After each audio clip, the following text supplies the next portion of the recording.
All right, I'd like to start out by saying Barak Tehawa, Ba'ashem Yahushai, Ba'ashem Rakakwadash. Welcome to another live lesson.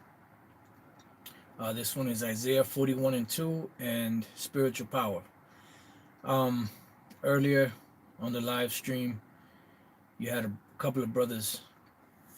One of them asked, will the 144,000 really get spiritual power or something along those lines?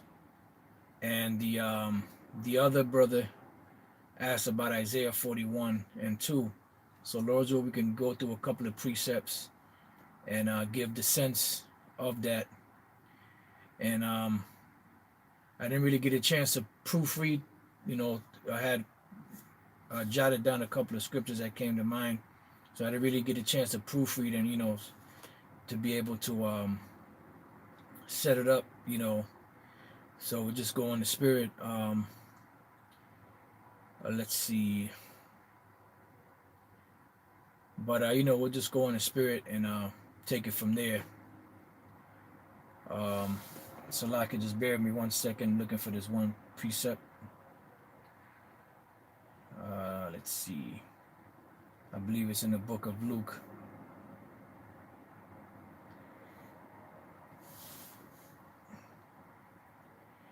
Yep, Luke 24.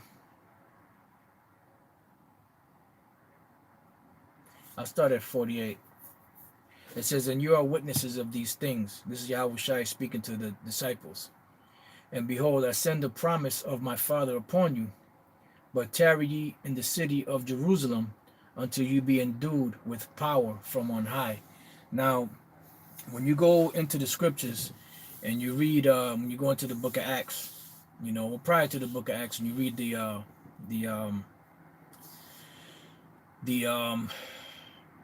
gospel, Yahushua did many miracles. He healed the sick, he cleansed the lepers, he gave sight to the blind, he made the lame walk, he cast out devils out of certain individuals, and he did many miracles in that fashion, so many that they're not written. The books in the Bible couldn't contain all of the things that he did, all of the miracles that he did.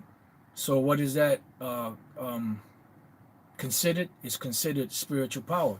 Now I'm going to read the scripture again, but I want to go to the book of St. John, the 14th chapter real quick. And I believe it's a 12th verse. I'll start at 11. For St. John 14:11. Believe me that I am in the Father, and the Father in me. Or else believe me for the very work's sake. Verily, verily, I say unto you, he that believeth on me, the works that I do, shall he do also, and greater works than these shall he do, because I go unto my Father.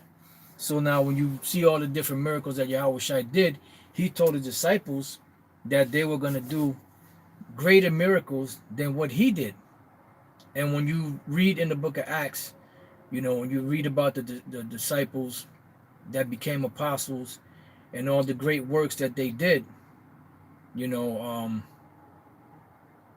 all the great works that they did do greater works than Yahushua, because the apostle Peter, just by him walking, right, and his shadow, touched the people and they got healed. As to where Yahushua would lay hands on people, and that was a part of the spiritual power and the blessing that the people received back then. This is why he told the disciples. Before I go there, let's go to Matthew chapter 10, and we'll start at 7. It says, and as you go, preach, saying, the kingdom of heaven is at hand. Heal the sick, cleanse the lepers, raise the dead, cast out devils. Freely you have received, freely give. So how were they able to heal the sick and cleanse the lepers and raise the dead and cast out devils? By something called spiritual power. And the spiritual power basically means that you can manipulate the elements, and do things that that are not that are so-called impossible to do, just a regular human being, you know. So they were able to do these things, like when Yahweh Shai, um, there was a scripture that came to mind, I'm trying to see if I can remember it. When Yahweh Shai, after he was crucified and he came to them, it said that he pretty much just appeared. He just went right through the door, without having even opened the door. If I'm not mistaken, I believe it was the door or the wall, something like that. I can't really remember. I haven't read that scripture in a while, but he just appeared. So what is that? That's the ability to be able to manipulate, the elements, you know. So that's a spiritual power. So the Lord told the disciples that they would have this power, that they will be able to do these things, and he told them to cleanse the lepers. Barak Hashem Shai came back. To cleanse the lepers, to heal the sick, to cast out devils. All of these things are done through what? Through spiritual power. What did he tell them? He said, if you have faith as a mustard seed, you will tell this mountain, to remove, and it will move. And that's exactly what happened. How does that come through? It comes through spiritual power, and the spiritual power is a mental thing. It's a spiritual mental thing where you're able to telecommunicate with people, or communicate with people telepathically by your mind, not even opening your mouth and speaking. Just like the angels in the beginning, how they were creating everything, it was all mental. When it said let there be lights and there was lights, that was the angels, Yahweh Shai and the angels mentally doing all of that, by the words of Yahweh Bashem Yahweh Shai. It says, this is Mark chapter 16 verse 15, and he said unto them, go ye into all the world and preach the gospel to every creature. The word creature means create, dealing with the Israelites. He that believeth and is baptized shall be saved, but he that believeth not shall be damned. And these signs shall follow them that believe in my name. That's why it's so important to have the names of Yahweh Bashem Yahweh Shai. Shall they cast out devils? They shall speak with new tongues. So when were the disciples able to speak with new tongues? When the Holy Spirit came upon them, and that's when they had the spiritual power. They had the true and proper understanding of the scriptures, and they also had power. That's why when Peter walked, his very shadow that overshadowed the people that were sick would heal them. The Apostle Paul, they said that they actually got handkerchiefs from the Apostle Paul, and it healed people because of the power that he had.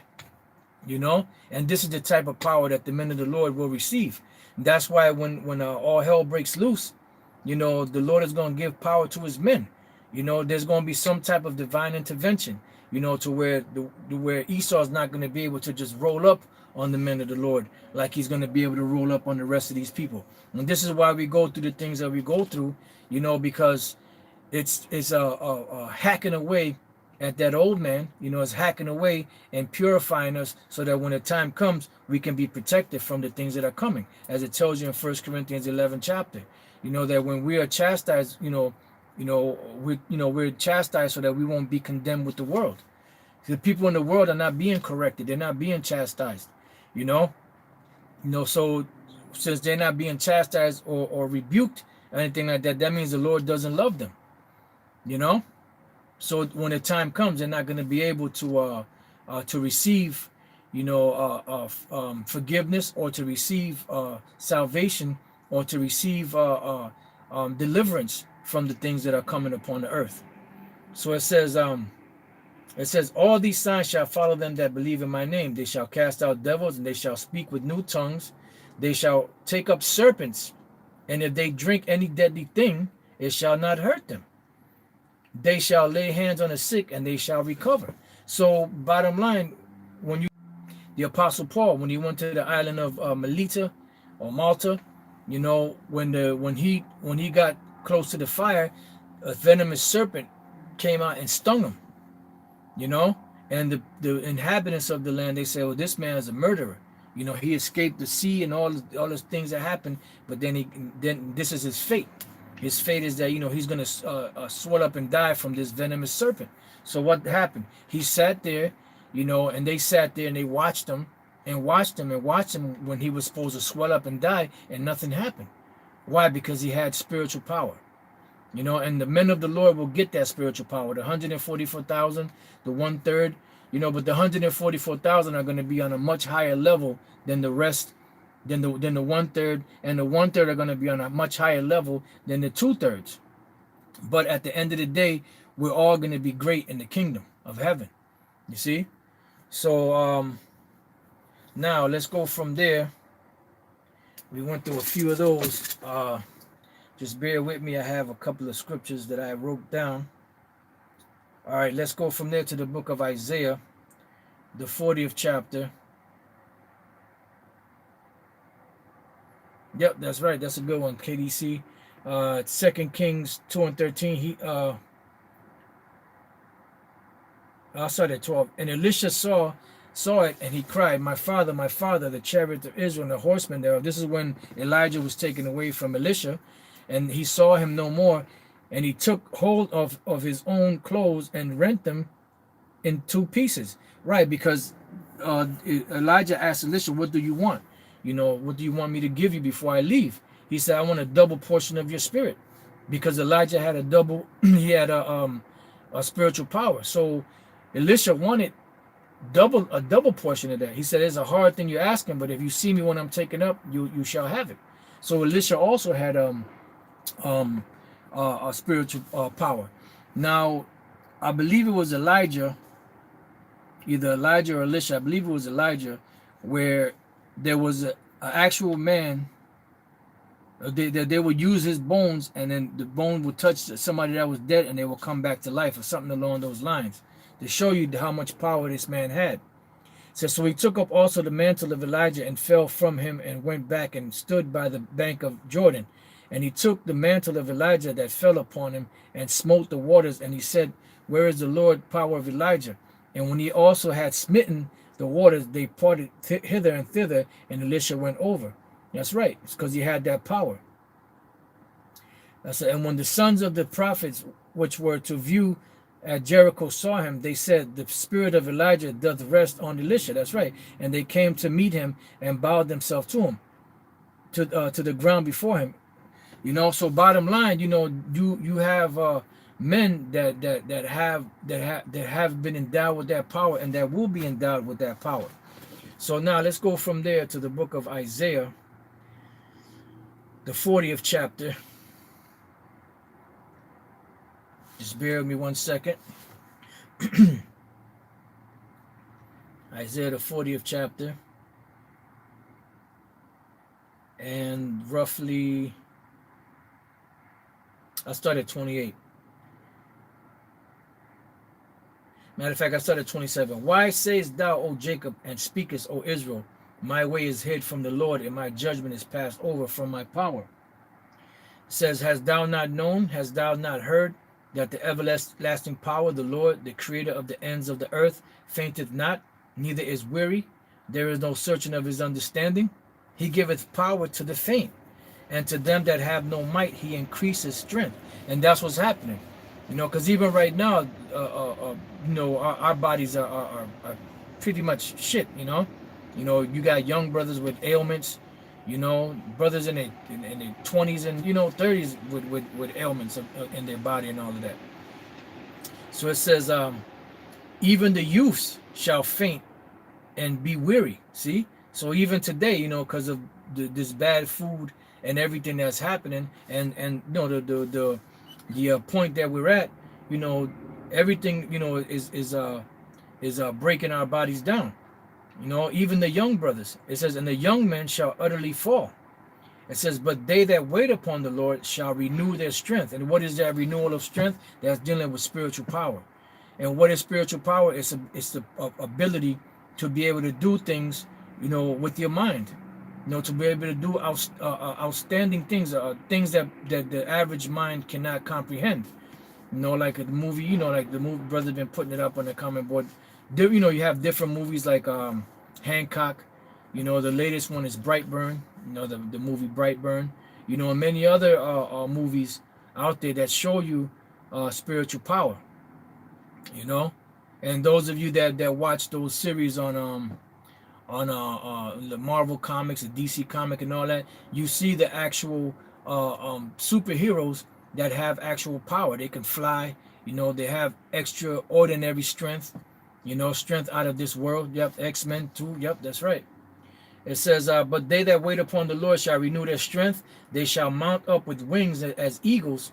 They shall. So what does it mean? They shall mount up with wings as eagles, meaning they'll be able to fly. They'll be able to fly, which the average man can't do that unless they're in some type of contraption to be able to fly.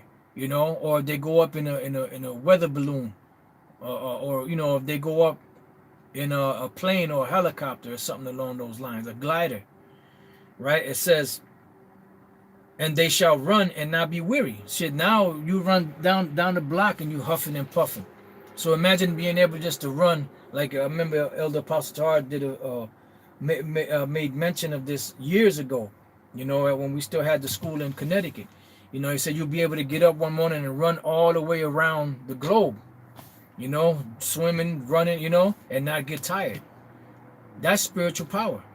And you see that in these movies, when they show you a man that can run fast, and not be tired, like Flash, So these are the things that are coming for the men of Yahweh B'Shem Yahushai. So all of Israel is going to be in that predicament, so to speak, have that power, but there's going to be different levels to it, and that's why the scriptures say, "Blessed is he that hath part in the first resurrection." Because if you don't have part in the first resurrection, then you're going to suffer, that death, the second death, which is the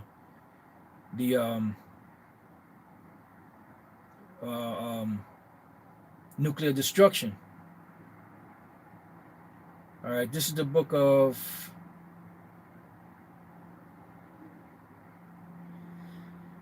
I'm trying to see if I could find it. I think I was at it. Just bear with me 1 second. Right, Zechariah chapter 12. I'll start at 7.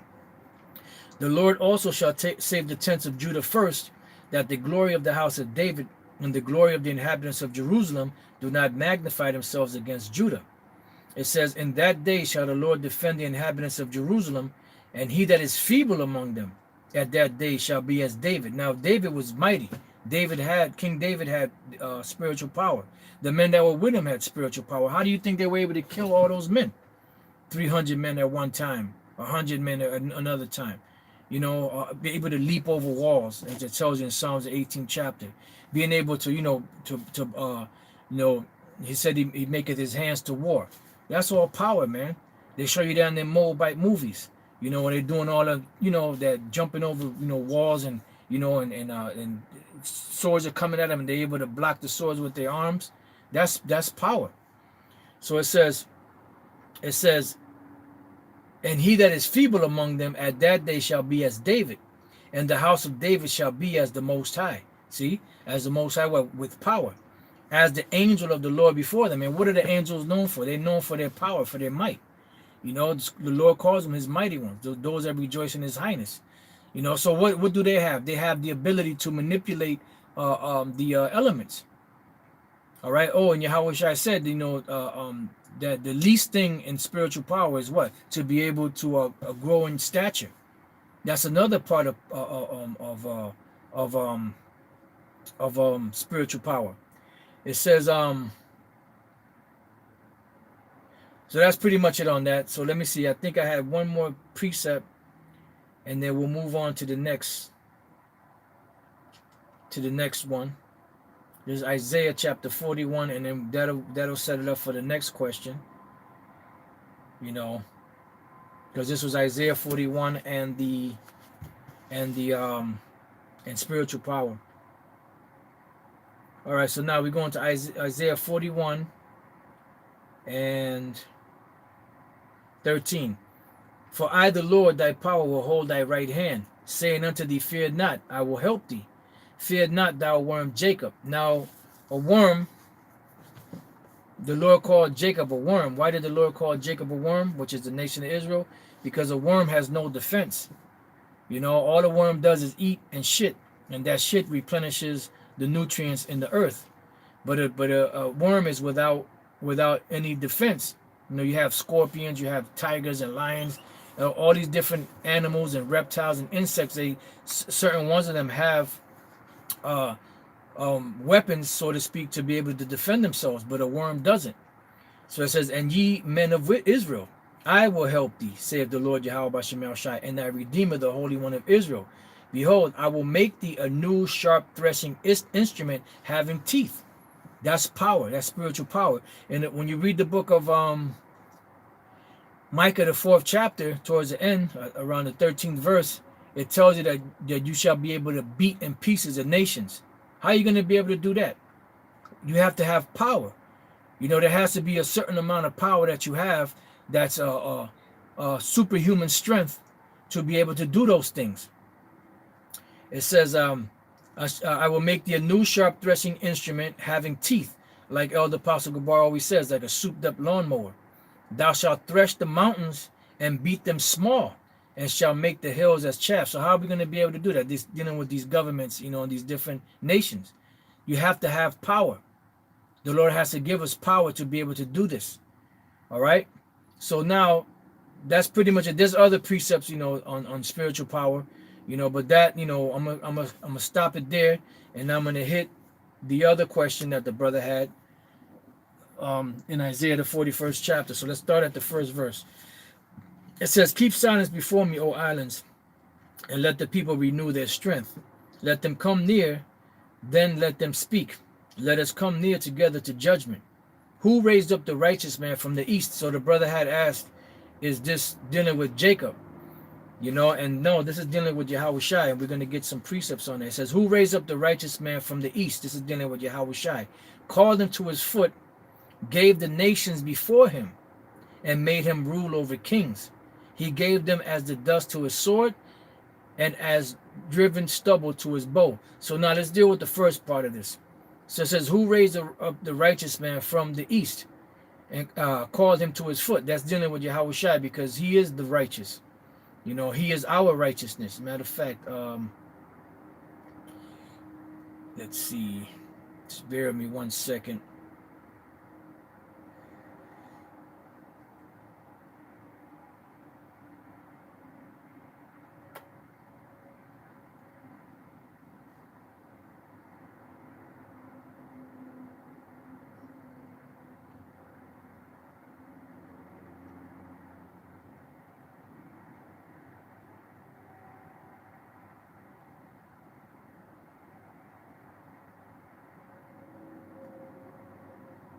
Just bear with me 1 second.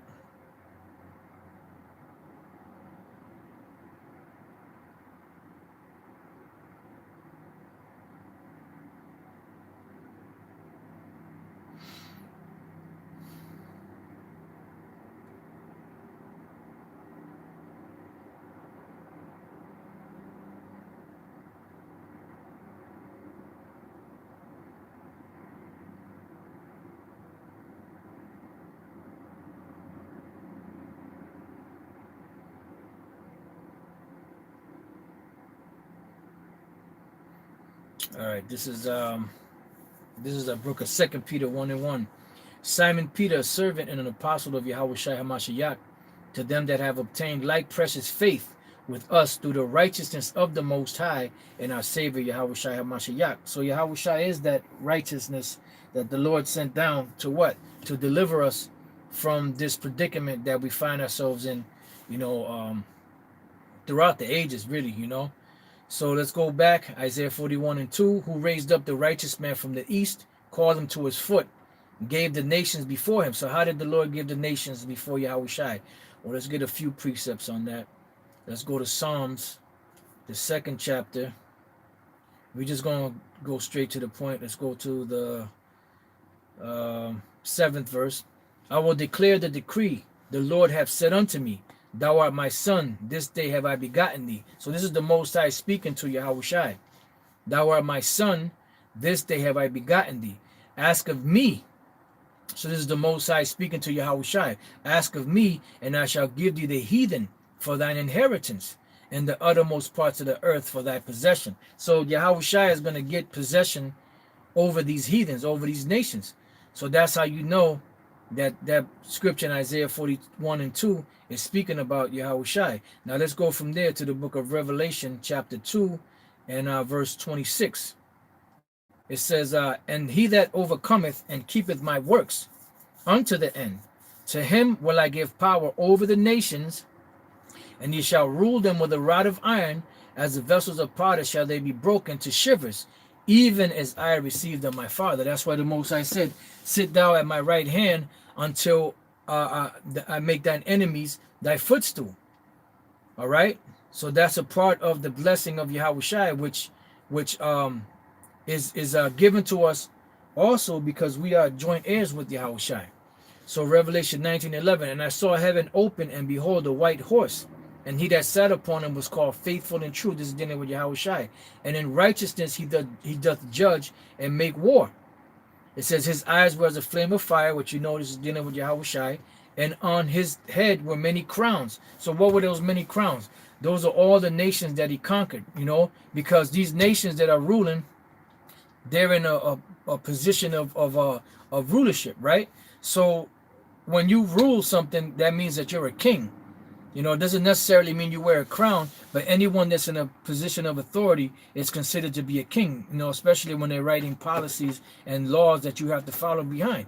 So when Yahushua comes back, he's taking out all these nations, taking all of their governments down.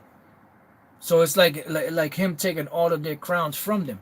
So it's going to be given to him, It says, so it's not actual crowns. It says,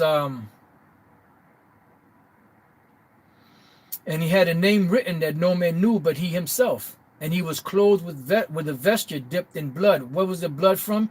The destruction that he's going to bring upon his enemies. We could get that in another scripture also. And his name is called the Word of the Most High. And the armies which were in heaven followed him upon white horses, clothed in fine linen, white and clean. That's dealing with the angels. This is that final battle. And out of his mouth goeth a sharp sword, that with it he should smite the nations, and he shall rule them with a rod of iron, and he treadeth the winepress of the fierceness and wrath of the almighty power. And he hath on his vesture and on his thigh a name written, King of Kings and Lord of Lords. So that's how we know that in the book of Isaiah, the 41st chapter, that's dealing with Yahushai. So now let's go back. And there's many other precepts you can go to. This is just, a few, brief breakdown of it. So let's go back to Isaiah 41 and 2. Who raised up the righteous man from the east, called him to his foot, gave the nations before him, and made him rule over kings. And this is why the Lord said that. Let's go real quick to Psalms 110, I believe it is.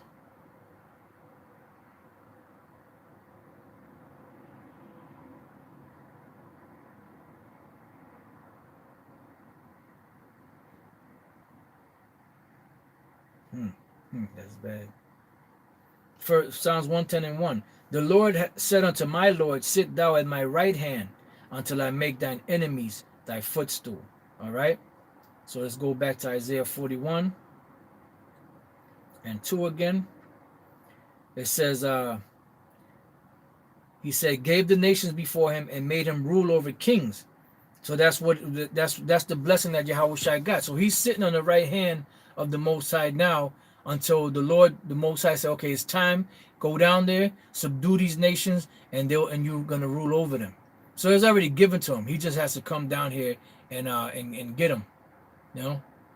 So it says, he gave them as the dust to his sword, and as driven stubble to his bow. So now what is that dealing with? This is dealing with the destruction that Yahushua is gonna bring. Him and the angels are gonna bring upon Esau, his empire, and these other nations. So now let's go to a couple of precepts on that. I actually just read over here in Psalms 110. This is bad, man. And 5, the Lord at thy right hand shall strike through kings in the day of his wrath. And that's what Yahushua is coming to do. He shall judge among the heathen. He shall fill the places with the dead bodies. He shall wound the head of many over many countries. That's why he's going to be King of Kings and Lord of Lords. He shall drink of the brook in the way, therefore shall he lift up his head. So now let's go from there to the book of Isaiah 66 chapter in the 15th verse. It says, for behold, the Lord will come with fire, and with his chariots like a whirlwind, to render his anger with fury and his rebuke with flames of fire. Because this is how the Most High is going to appease his anger, when he sends Yahushua and the angels and they come and destroy this place. It says, for by fire and by his sword will the Lord plead with all flesh, and the slain of the Lord shall be many. So the Lord gave Yahushua this honor. And that's why it says in Isaiah 63 and 1 on down, who is this that cometh with Edom with dyed garments? You know, in other words, he's going to get the credit for destroying and bringing Esau down. You know, it's not that he's going to have actual blood sprinkled on his garments from Edomites. It's going to be, he's going to be given the victory, you know, and the credit for taking Esau down. All right, so now let's see. Let me see what else I had.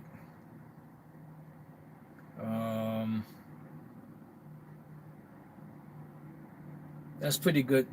That's pretty good. I'm gonna read that again in Isaiah 41, then could close it out. Back to Isaiah chapter 41 and 2. It says, he who raised up the righteous man from the east, called him to his foot, gave the nations before him, and made him rule over kings. He gave them as the dust to his sword, and as a driven stubble to his bow. And this is going into that last destruction that's going to happen. That's a good one, brother. Brother Mathathia put Habakkuk 3 and 12. Thou didst march through the land in indignation. Thou didst thresh the heathen in anger. That's right. Thou wentest forth for thy salvation of thy people, even for salvation with thine anointed.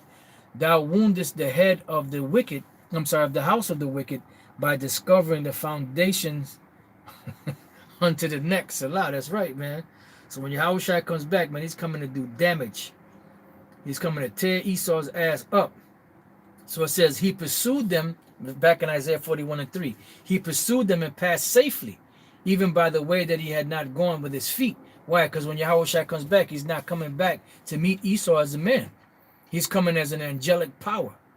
It says, who hath wrought and done it, calling the generations from the beginning. I, Yahweh, the first and the last, I am he. The isles saw it and feared. The ends of the earth were afraid. And we're at the ends of the earth right now. Over here in America, this is known as the ends of the earth. This is the furthest extremities, from the ancient world that you can get. It says, the isles saw it and feared. The ends of the earth were afraid, drew near and came. They helped everyone his neighbor, and everyone said to his brother, be of good courage. So pretty much, that's that. The question was, who was this speaking in the second? Who was this speaking about in the second verse? And that's dealing with Yahushua. And I hope the brothers, got some edification on that. And so with that, brothers, I'm gonna say shalom. I hope you brothers have been edified. To the next time I say shalom.